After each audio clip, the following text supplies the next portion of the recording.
কুসুমের বুদ্ধিমত্তার জন্য অবশেষে ডাকাতদের হাত থেকে অল্পের জন্য রেহাই পেল আয়ুষ। হ্যাঁ বন্ধুরা, ভিডিওতে লাইক দিয়ে দেখতে থাকুন। যে মুহূর্তে কিনা মেঘাকেও ডাকাত দলের সদস্যরা যখন কিনা ঘিরে ধরে এবং বলতে থাকে যে আজ আর তোদেরকে কোনো মতেই আমরা রেহাই দেবো না, আজ তোকে এখানেই শেষ করে দেবো আমরা, ঠিক সেই মুহূর্তেই কুসুম যখন বলতে থাকে যে আপনাদের আমাদের সঙ্গে কী শত্রুতা বলুন তো, কেন আপনারা ছোটো সাহেবের উপর আঘাত করার চেষ্টা করছেন, কেনই বা আপনারা ছোটো সাহেবকে মেরে ফেলার চেষ্টা করছেন বলুন তো। আপনাদের যদি সত্যকার অর্থে কোনো কিছু আমাদের কাছ থেকে কেড়ে নেওয়ারই হয়, তাহলে আমাদের সঙ্গে যা কিছু জিনিসপত্র আছে সেই সমস্ত কিছু নিয়ে নিন, তারপর আমাদেরকে এখান থেকে যেতে দিন। আপনারা কেন আমাদেরকে এখান থেকে যেতে দিচ্ছেন না বলুন তো, এবং কেনই বা আমাদের কাছ থেকে কোনো কিছু না আদায় করে নিয়ে আপনারা রীতিমতো ছোটো সাহেবকে মেরে ফেলার চেষ্টা করছেন বলুন। আপনাদের মূলত উদ্দেশ্যটা ঠিক কী? ঠিক সেই মুহূর্তে যখন কিনা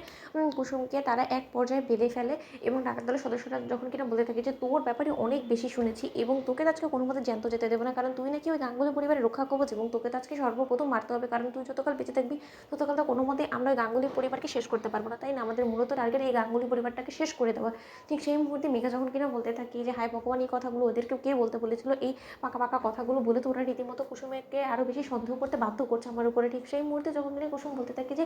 একটা জিনিস তো কিছুই আমার মাথায় ঢুকছে না, যে এদের শত্রুতা যদি সত্যকার্থে গাঙ্গুলি পরিবারের সঙ্গেই থেকে থাকে, তাহলে ওরা বাড়িতে না গিয়ে এখানে কেন আমাদের উপর হামলা করার চেষ্টা করছে, এবং তার থেকে বড় কথা মেঘা ম্যাডামকে কেন ওরা চাপটে ধরছে না, কেন মেঘা ম্যাডামকে ওরা আঘাত করার চেষ্টা করছে না, বারবার করে মেঘা ম্যাডামকে কেন ছেড়ে দেওয়ার চেষ্টা করছে। ঠিক সেই মুহূর্তে যখন কিনা মেঘার ইশারা দেওয়া এক পর্যায়ে মেঘার উপরেও হামলাকারীরা হামলা করে বসে, এবং ঠিক সেই মুহূর্তে আয়ুষকে যখন কিনা মেঘা বলতে থাকে যে আয়ুষ তুমি একদম এগিয়ে আসবে না আমাদেরকে বাঁচানোর জন্য, তুমি যদি একবার আমাদেরকে বাঁচানোর জন্য এগিয়ে আসো তাহলে ওরা তোমাকেও শেষ করে দেবে এবং আমি কোনোভাবেই সেটা চাই না। ঠিক সেই মুহূর্তে যখন কিনা ইন্দ্রাণী গাঙ্গুলি বারবার করে আয়ুষকে ফোন করতে থাকে এবং আয়ুষ যখন কিনা এক পর্যায়ে ফোনটা রিসিভ করে, ঠিক সেই মুহূর্তে যখন কিনা আয়ুষের হাত থেকে সেই ফোনটা কেড়ে নিয়ে ডাকাত দলের সদস্য যখন কিনা বলতে থাকে যে কী রে ইন্দ্রাণী গাঙ্গুলি, তুই কী মনে করছিস যে আজকে তোর বুকে তোর ছেলে ফিরে যাবে? আজকে আর কোনো মতেই তোর ছেলে তোর কাছে ফিরে যাবে না, আজকে তোর ছেলের শেষ দিন এবং তোর ছেলেকে মেরে আমরা জ্যান্ত পুঁতে রেখে দেবো, তুই যাতে তোর লাশও খুঁজে না পাস সেই ব্যবস্থা আমরা করবো এবং সাথে তোদের রক্ষা কবচকে আমরা শেষ করে দেবো। ঠিক সেই মুহূর্তে যখন কিনা কুসুমের বুদ্ধিমত্তার খাতিরে অবশেষে কুসুম যখন কিনা তাদের হাত থেকে সেই হাতিয়ারগুলো কেড়ে নিয়ে যখন কিনা তাদের দিকে উল্টো হামলা করে বসে, এবং কুসুম যখন কিনা বলতে থাকে যে ছোটো সাহেব এদেরকে আমি দেখছি, আপনি যত শীঘ্র সময় এক্ষুনি গাড়ি স্টার্ট দিন, ছোটো সাহেব আপনি যান। ঠিক সেই মুহূর্তে আয়ুষ যখন বলতে থাকে যে কুসুম ওরা যে কোনো সময় তোমার যে কোনো ক্ষতি করে দিতে পারে, কুসুম তুমি প্লিজ নিজের জীবনটাকে ঝুঁকির মুখে দিও না। ঠিক সেই মুহূর্তে কুসুম যখন বলতে থাকে যে ছোটো সাহেব আমার জীবনে যা হয় হোক, কিন্তু যা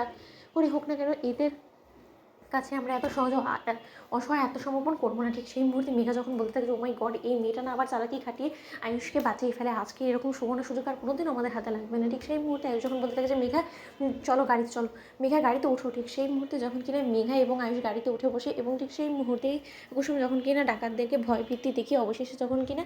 অস্ত্রের মুখে তাদেরকে হার মানিয়ে যখন কিনা সেখান থেকে পালিয়ে যায়, ঠিক সেই মুহূর্তে মেঘা বলতে থাকে যে এই ডাফারগুলোকে দিয়ে কিচ্ছু হবে না, ডাফারগুলোকে বারবার করে বলেছিলাম যে কুসুম ডেঞ্জারাস, কুসুমের থেকে বেঁচে থাকতে, কিন্তু তা করেনি। তো বন্ধুরা লাইক কমেন্ট শেয়ার করে সাবস্ক্রাইব করো।